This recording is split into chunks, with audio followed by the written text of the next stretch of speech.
Hi folks, my name is Ben Davidson, and I'm here on behalf of approximately 175,000 suspicious observers. We are a simple research group, independent of any economic or political strings. What does that mean? That means we take no corporate, political, or other funding to support any side but the truth. This may be a speech about the flaws of global warming, but we're not petro folks, not oil boys, and we do not advocate deregulation. In fact, I first want to say that human pollution presents an array of health problems: respiratory, endocrine, central nervous system. The flora, fauna, water, and atmosphere of our planet contain poisons, and we put them there. Something in that vein needs to change very soon. That being said, I'll present here an argument for the superiority of an external climate forcing in the current circumstance, supported by current observations and models of the past. It's going to take the form of an interdisciplinary review of changes on the Earth and throughout the solar system. you heard correctly. This thing happening now is a solar system event. We don't pollute Jupiter or Venus, and the energetic and meteorological changes on the other planets and the sun truly dwarf anything we see here on Earth. We're actually managing to get a bit lucky. But we'll come back to that. We need to start at the beginning, where things stand now. The purported consensus on climate change. Always start with a joke, right? Well, there certainly is a consensus regarding a causative element to some degree. However, the point driven home by the Consensus Project should be limited to that scope. The consensus that exists regarding contribution is not found in ultimate causation or in the predictions of what is to come. The U.S. Senate Minority Report. More than 700 international scientists dissent over man-made global warming claims. Now, the use of this document in climate discussions has come under criticism. Why?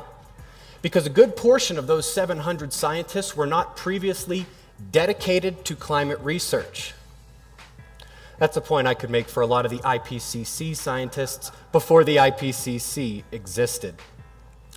Anyway, I obviously can't show you everybody on the list. However, I would like to point out 3 names, and they are fairly indicative of the caliber of individual we're talking about. Professor from MIT, and his field of study, meteorology. A UN IPCC reviewer who could no longer go along with the public story that the IPCC was telling. And a former senior manager at NOAA. The full list contains many individuals with equal or arguably more impressive credentials. That was 2009. Since that time, top scientists have lost their fear of political backlash and begun to honor their dedication to science. John Coleman was Meteorologist of the Year in 1982, and he founded the Weather Channel. He's now fighting back against the bad science of global warming. Recently, on his blog, he listed dozens of the names and their credentials if you wish to look into these individuals further. It was really not that long ago when to oppose the green agenda was professional suicide. Goodbye funding, goodbye respect, goodbye future. Today, if we keep it to just PhDs, this more than 1,000% increase, and mind you, this is just in the United States. Over on the left side of the screen, Décolleté Zone. Does anybody know what this means? It means the cold sun. Very good. The author, Fritz Verenholt, he was considered a green movement pioneer turned heretic, or hero, depending on who funds your research. The disagreement began over observational evidence versus computer modeling, that math that Wall talked about a bit ago. Localized, short-term human effects versus regional and secular variation. And all that argument kind of wound up with speculation abated as 20 years of global warming predictions proved vastly overestimated. Now, recently in a separate work, scientists from NASA, Johns Hopkins, and the Hebrew University of Jerusalem published evidence that the Earth may be able to mitigate human emissions in terms of temperature through natural processes that that the Earth has a way of maintaining its own balance to a degree.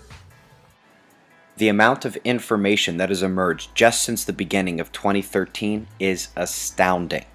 Not just about how the Earth works, how it can mitigate us humans, but about what additional complex factors were missing from the models to make global warming an abject failure since the inception of the IPCC, not to mention some basic factors that were somehow left without an invite to the party as well, like massive heat venting on the ocean floor in addition to all the submarine volcanoes. Antarctic ice is breaking top records while these vents continue melting the underside. We're learning how the northern ice, which is in record retreat, is powerfully tied to a natural tropical variation. How slight orbital eccentricities over even just hundreds or a few thousand years are highly active in glacial cycles of Earth. The warming we've seen thus far is not even as conclusive as we've been told, with parts of the world actually cooling down.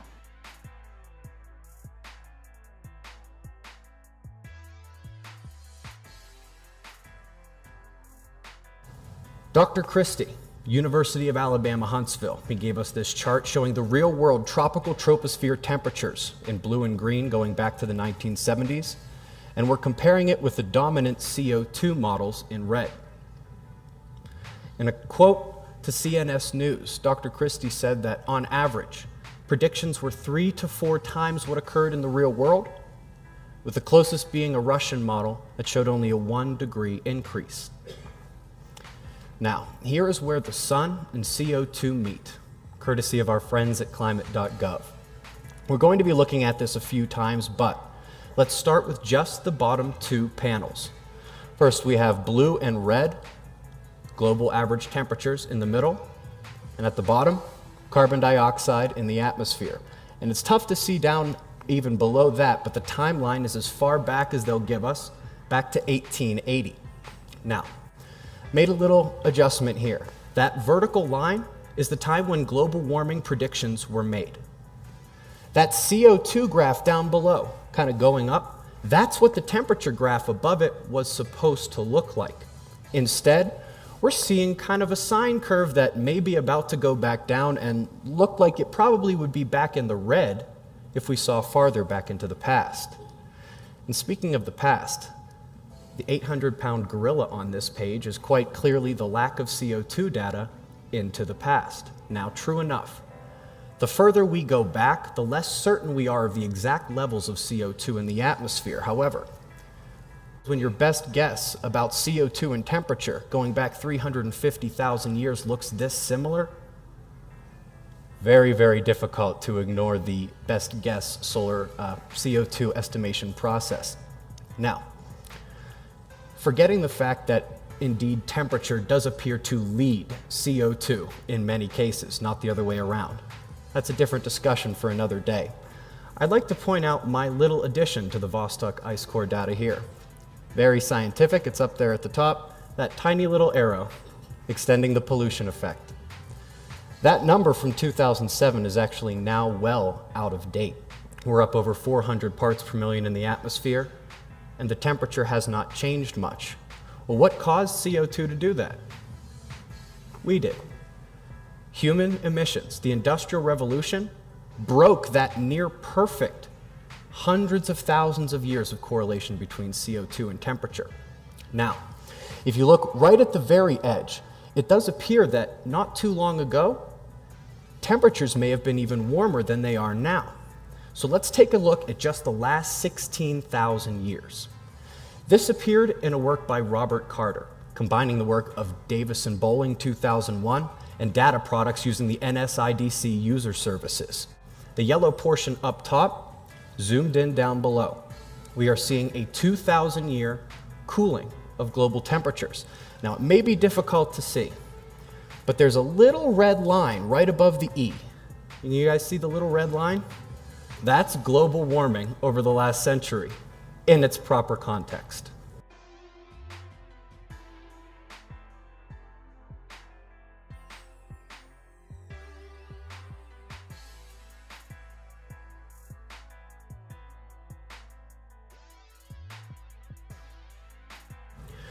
Keeping in mind the near perfect correlation that we have through the past between CO2 and temperature, and also keeping in mind that the Industrial Revolution appears to have broken that correlation. And now, with that in the back of your mind, let's look at something that has somehow been criticized, debunked, and trashed as a potential climate factor.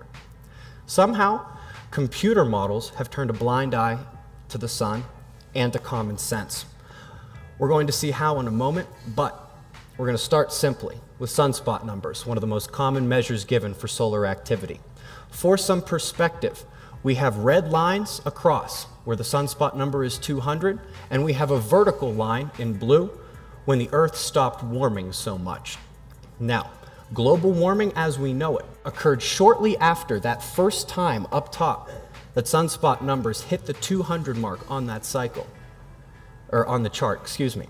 That's a mark that was hit the very next cycle down below on the left, and it was hit at least once more before the blue line, and is indeed now tapering downward as the planet doesn't warm as much. If we look on a longer time scale for those sunspots, again, that's global warming up here.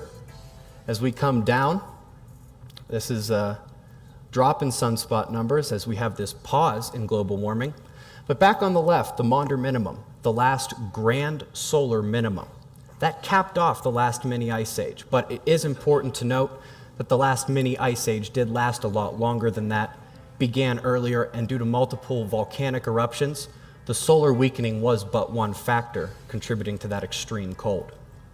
So far, we've seen that the CO2 temperature match is nearly perfect over 350,000 years, but it begins to break down when humans begin polluting. Despite the consensus against the concept, the sunspots appear to have a better match from a simple visual point of view. Once again, starting at the left, end of mini ice age, up at the top, global warming, and as we're coming back down, we have our pause in global warming. Well, what else has been happening since the Earth started warming? One thing is that our magnetosphere, Earth's protective interface with space energy, our planetary shield, has been fading. As shown here in two slides, it's an animation from the WDC for geomagnetism in Kyoto, Japan, showing how much our field has weakened. In fact, we know the number is 15% since the 1800s, the mid-1800s. During that time of global warming, when the sunspot numbers were high as they'd been for 400 years, the magnetosphere had been weakening, and while it had been weakening, our magnetic poles had been shifting as well. Magnetic north racing faster and faster over the last 150 years or so across the Arctic Ocean. South pole is moving as well. So, that's high solar activity and less protection from it during global warming. Well, let's come back here. Climate.gov, they say you can't use sunspots. You have to use solar irradiance. And they go by the 0.1% variation in solar irradiance over the 11-year solar cycle. Let's see how steady that 0.1% irradiance variation truly is. This shows that exact same data. This is the historical total solar irradiance reconstruction, and this is from the Laboratory for Atmospheric and Space Physics in Colorado. That 0.1% irradiance variation does not seem so insignificant here. It's much harder to see at climate.gov when it's stretched out and flattened, and especially when they don't show you back this far. In fact, to the right side of the blue line is all that we see at climate.gov. We don't get to see the left side and see that the last grand solar minimum is at most another 0.1% away. Context, it continues to be important. Now, one of the questions is, with sunspots dropping now, is irradiance dropping as well? And it was harder to see on that last chart, but luckily, LASP gives us this short-term chart as well, showing the multi-decade drop in magnesium-2 quarter wing index. This is the irradiance, and it is dropping as well, in addition to the sunspots.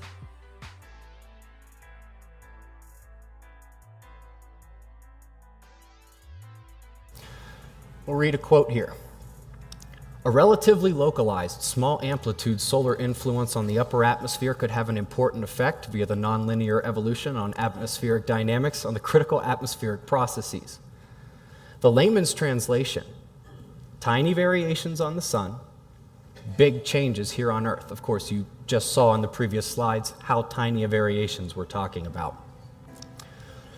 Well, since this planet stopped warming so much, the sunspot numbers have been decreasing significantly during this pause in global warming. These are all points: the lower heliospheric pressure, smaller solar flares, less geoeffective coronal mass ejections. These were all points at the American Geophysical Union's 2013 fall meeting on the weak sun. But I'd like to talk to you about who agrees with this. Craig DeForest of the American Astronomical Society says the current weakness in sunspots is leading to speculation that the solar cycle could be shutting down for a little bit.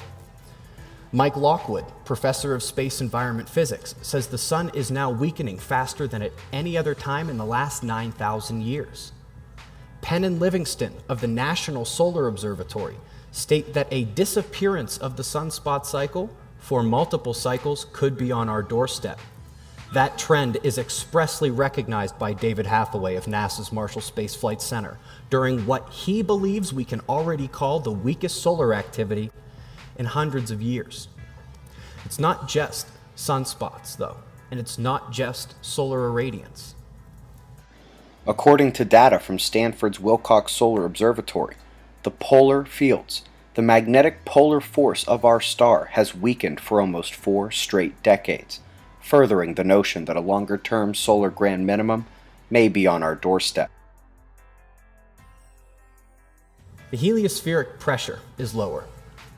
This is due to the solar wind being lower. If you watch our channel, you see this often. The solar wind being lower is partially related to the activity of the sunspots. This is also what we track at our channel every single day. The flaring just can't match what we saw at the last cycle maximum. Turns out solar physicists at Lockheed Martin agree. And for those who don't know, those pretty solar images that we saw earlier and the ones that we see in the news every day are processed by the solar physicists at Lockheed Martin, not NASA. They say that it's not just there are fewer sunspots, but they are less active sunspots. Sunspots going down, solar irradiance going down, flaring going down, and solar magnetic power. This is partially what's leading to that speculation that we could be coming upon another grand solar minimum. So when you look at all the different ways that the sun changes, you have to take a look at this notion of a solar constant and realize that it's not only relatively inaccurate, but it fails to capture and characterize the solar input only over any relevant time period whatsoever. Now, we also don't have any kind of chart that can account for the lack of major solar flares, the lack of major geomagnetic storms, the lack of major solar energetic particle events. So how do we judge these things? Well, you have to move past that deceptively influential ultraviolet variation, 0.1%, and you have to go to the extreme ultraviolet variation. In just one moment, for those who are unfamiliar with Dr. Tony Phillips, he is a driving force behind interest and awareness of space weather, including its skyrocketing popularity worldwide. Anyway, this extreme ultraviolet radiation variation, try saying that one 5 times fast. It varies most with strong solar activity. So, the lack of strong solar activity now, as the Earth has paused its warming, leaves us missing the high end of our normal energy spectrum. So the highest solar activity in centuries has subsided with signals of going lower, but will we go as low as some predict? Will we enter that grand minimum? It's a paramount question. And when we get to questions like this, I tend to lean on those who have been right so far, those who have seen this coming. These stars that you see here, they represent the range of predictions regarding the maximum strength of the current solar cycle, with the bottom star being that of Arnab Rai Chowdhury. In late 2013, he and fellow scientists published evidence of a grand minimum solar cycle over the past 1,000 sunspot cycles, or approximately 11,000 years. When they ran their model, the dynamo produced between 24 and 30 grand minima over the time frame, between 366 and 450 years apart, according to their best guess models. Now, their best guess based on observational evidence put them right in the middle, 27 grand minima over the 11,000 years, or about 407 years apart. 4 centuries.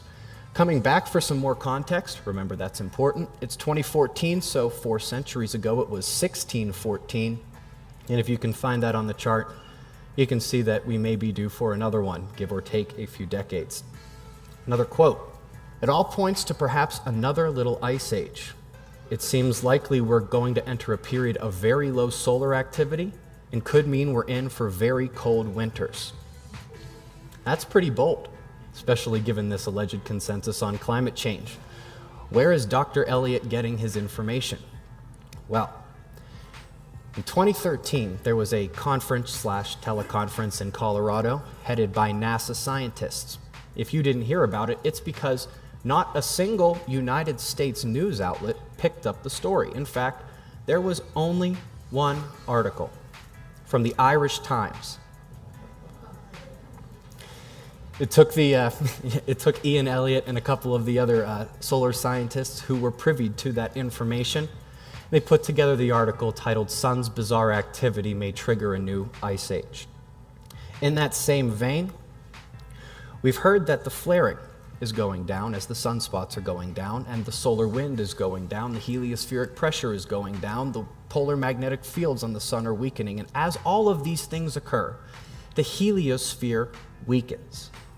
The heliosphere is the sun and solar system's version of Earth's magnetosphere, created by the sun, extending out past the planets, and protecting us from galactic cosmic rays. And if we do enter that grand solar minimum here soon, the Earth and all the planets are facing decades of increased levels of cosmic rays. Now, while this is far from settled science, I might suggest an internet search for cosmic rays, global cooling. Now we're going to have to shift gears a little bit, because if this is driven by the sun and it is truly a solar system shift, we had better see evidence of this everywhere. And we'll start with Venus, where the fastest winds have just gotten 33% faster. Can you imagine F4 and F5 tornadoes are the norm? Category 4 and Category 5 hurricanes and typhoons are the norm. Microbursts and derechos like the one from July 2012 that hit my part of the world in Columbus, Ohio. 10, 15 of them a year? I can't picture it either. Point goes to Venus. Oh, and as Wall told us before, she is spinning slightly slower now. Now, this next one is not new news. It just didn't make big headlines 7 years ago. Up until the time Earth stopped warming so much, it was arguably a tight race between Earth and Mars. Red planet pulling away now. The actual title of NASA's article for this was "Big Mystery!" exclamation point. Jupiter loses a stripe. But don't worry, folks. Its meteorological loneliness was abated by Red Jr. We see a lot of storms on Jupiter all the time. We don't usually name them. This was a very, very serious meteorological event. We've also been monitoring the radio output of planets for decades, and Jupiter just decided to start singing a new tune. But if we can come back to storms on gas giants for just a moment, we know all about the predictable 30-year Saturn storm. We know when it's coming. We know how long it's supposed to last. At least we thought we did. It just arrived 10 years early, was much stronger than predictions, and far outlasted all expectations. This would be like the strongest hurricane on record hitting the east coast of the United States on January 31st, and staying there at that strength for 50 days. Point goes to Jupiter and Saturn. So, if we can pull this all together so far, one could make the argument that CO2 and temperature are phenomenally correlated on Earth. unless there's some annoying little species here messing with the balance. And if there is an annoying little species here messing with the balance, according to the scientists at NASA, Johns Hopkins, and the Hebrew University of Jerusalem, the Earth may just have a means of mitigating this nuisance anyway. The sun, much better match for global temperatures over time. The last grand minimum capped off the last mini ice age. Highest solar activity in 400 years during global warming, but it started dropping faster than at any other time in the last 9,000 years. At the same time, the Earth paused its warming. The other planets, they're either proving that climate change is a natural and expected planetary process, or that this shift we're watching now is truly systemic throughout the solar system, leaving only extraplanetary electrical explanations. So, what is happening right now? This is where it gets kind of tricky. The Arctic ice is melting, but at the South Pole they set new high surface ice records almost monthly. One of the coldest winters for many parts of the United States contrasted one of the warmest winters Alaska has ever seen. Parts of South America are genuinely curious as to where their summer went. Most of the rainforest is in drought. Australia is seeing record heat and drought, and parts of Africa are seeing record flooding. Climate extremes of every kind. So that leaves you to ask the question, what's coming next? The planet truly is showing us that we're going to get the kitchen sink. Climate extremes of every kind. And having surveyed just about every argument in this climate change arena, I'm left to put my money on those climate extremes, back and forth, faster and faster, and to greater extremes. First and foremost, but to put me on the spot, force me to choose between one of the extremes as the more likely future that we are going to see here on Earth in the near term, the evidence suggests it's going to be the cold. Whether it's a late frost that destroys states' worth of crops, or whether they're forced to wait months to plant something, if we go into that grand minimum and that pattern begins, it's unlikely to change for decades. Perhaps our current temperature focus requires calibration. Perhaps something is amiss in science. And that notion that something is amiss in science is like second nature to a far larger portion of your professors and publishers than you might imagine. From winning the 2013 Nobel Prize to boycotting major journals. Why? The charge? They obscure the scientific process. They push researchers into popular directions so that they can bolster their own readership and viewership of their own publications. That they have tyrannical publishing rules that restrict the researchers' rights to share their own work. And that they have a host of other issues, including one that has recently led to what is inarguably one of the most embarrassing things in the history of science. A computer program developed at MIT, designed to scour the internet, scholarly articles, and create intelligent-looking papers based on things that looked like they should go together. It just randomly scoured and pulled together what the people who made this computer program themselves called gibberish papers. Now, it created literally hundreds of these gibberish papers, and so many of them got published that one of these prankster PhDs at MIT who used a fake name under which to publish got him to be the 21st most cited scientist in the world. That's 15 better than Albert Einstein. He didn't exist. He had no real research.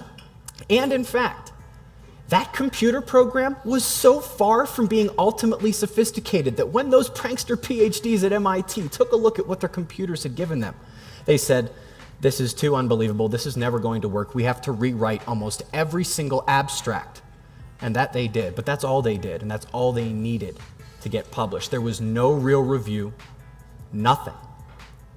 If you'd like to look for this, internet search for journal retracts gibberish papers, you'll find it's not just one journal affected by this. What's the point? Yeah, maybe something is amiss in science. There is plenty of focus on global warming, human emission mitigation, and saving the planet. I wouldn't argue for doing away with those, especially the focus on how humans are poisoning the earth. However, for those who can see the gaps in climate understanding, for those who recognize the misguided current temperature focus, the road to revelation may just require gloves and a hat. Path forward is clear. Eyes open, no fear. Thanks, everyone. I would be overjoyed to tell you these problems are brand new. They are not. And the genesis of the global warming issues comes down to the very first IPCC assessments more than 20 years ago. Building on infant misunderstandings of climate born even decades earlier, they wrote the sun and natural variability out of climate change, defining it simply as that which is made by man. Their own definitions appear to preclude accuracy and success of their models. This would not be a problem if there was a solar constant or no other variability or factors at play, but that's simply not true. So when they were charged with evaluations only based on varying emission scenarios, they slapped on a set of handcuffs. If you were to read the entire 2013 World Meteorological Organization's status of the global climate, you would find the word solar included only once, in an insignificant way. Nothing about the sun, nothing about cosmic rays, nothing about irradiance or ultraviolet. Then again, perhaps they just wanted to stick to that man-made definition of climate change. We didn't even mention nuclear testing. Do you know how many of these were set off during the time immediately preceding the greatest global warming? Well, what are the remaining arguments? What comments can you see made against this video? The first would be that oil connection line, which I'm so sick of hearing that I made sure you heard twice that we are independent, not for sale. What this video is the explanation for why 20 years of predictions have failed and how we might move forward to better predict climate change. One thing you might hear is that we should still be making changes to the way we pollute, even without ultimate causation. Granted, I couldn't agree more and stated so in the video. Someone will comment that all the models of the scientists agree, which is actually only true for the ones whose research is paid for by the green agenda, and they've been agreeingly wrong for 2 decades. The entire point is that every one of those models was pathetically incorrect. After the oil blame and the realization that observational evidence thrashed all those old models, were left with only the argument that, well, this isn't even a debate anymore. The science is settled and it is what it is. Well, they can say the science is settled all they want, but they can't stop the planet from cooling or the world's top scientists from losing their fear and speaking the truth. Settled science. Let me talk to you about some other things that became unsettled recently. After finding a star no hotter than a pot of coffee, we found one colder than ice. It never gets above 0 degrees Fahrenheit. We found water ice at the poles of the planet Mercury. Indeed, on every planet, most of the moons, and Pluto is 75% water ice. It's an ice ball. We've even seen water on the sun. Not only is our understanding of cosmic ray cloud formation making huge strides, but we've discovered that they play a huge role in charging up thunderstorms. We're learning that our solutions to global warming may not be so helpful. Did you know that the batteries required for electric cars degrade so slowly that their fuel savings do not offset the long-term pollution effect? Global discourse has shifted to solar radiation management, a proposition of spraying the skies with reflective aerosols, one of the worst ideas in human history. What we truly have here is a story of pollution, but one where science has been polluted by politics and money. However, I'm here to tell you that while the government and government groups keep pushing the exact same story based on the same models and inputs that have never been correct, there is a tsunami of truth riding hard at the coastline of the green agenda, and sitting on top of the frothy horizon is a veritable army of PhDs, top scientists, thought leaders, etc., all sick of being bullied, all sick of being called deniers when they merely deny that which has been proven false. Climate change is real, but we have truly been offered a false genesis. And while those propagandists refuse to leave their sinking ship, the top scientists are already moving on to a better understanding of how the Earth and Sun are so intimately connected. These are all recent findings, and I'll leave you with them and what should be the foundation for the discourse of tomorrow. My name is Ben Davidson. I'm an independent researcher and I take no funding from interests. The truth is my only master, and I'm here to tell you what the real experts can't seem to get the airtime to say. Not only is our world being radically changed based on lies, but if we don't understand what's happening on the sun, we may find ourselves out in the cold. Literally.